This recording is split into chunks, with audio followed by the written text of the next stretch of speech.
এই কি হয়েছে? কি হয়েছে?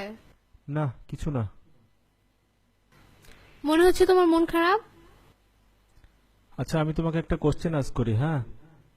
তুমি সত্যি সত্যি অ্যান্সার দিবা। Who is Tarek the handsome? তুমি ওর সম্পর্কে কেন জিজ্ঞাসা করতেছো? তোমার প্রত্যেকটা প্রোফাইল পিকচারে দেখি লাইক দেয়, আবার তোমার প্রত্যেকটা স্ট্যাটাস আপডেটেও দেখি তার লাইক দেয়া। আমরা অন্য কোনো ব্যাপারে কথা বলি। না, সে কি তোমার এক্স বয়ফ্রেন্ড টয়ফ্রেন্ড নাকি? মনে হইতেছে অনেক সেনসিটিভ ওর ব্যাপারে। এখনো ভালোবাসো টাসো নাকি ওকে? আমি ওকে কেন ভালোবাসবো? তুমি আমার একমাত্র ভালোবাসা। তাইলে কি ও তোমার ভাই? না না, এরকম না। Then who the hell is he? না তুমি তো আমার কাছে কিছু একটা লুকাচ্ছ, আমি তো বুঝতে পারতেছি। না তোমাদের সম্পর্ক এতই ঘনিষ্ঠ, ও তোমার কাছে এতই ইম্পর্টেন্ট?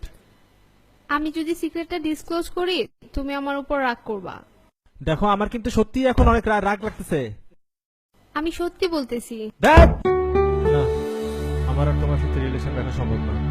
আমি বলবো, কিন্তু তুমি প্রমিস করো আমার উপর রাগ করবা না। আচ্ছা বলো। ওইটা আমার ফেক প্রোফাইল। যখন কেউ আমার পিকে লাইক দেয় না, তখন আমি আমার পিকে লাইক দেই ওই আইডি থেকে। আর কমেন্টও পোস্ট করি, যেমন ধরো কিউট, নাইস, হট এইসব। আমায় ভাসাইলি রে, আমায় ডুবাইলি রে, অকুল দরিয়ার বুঝি কুল নাই রে।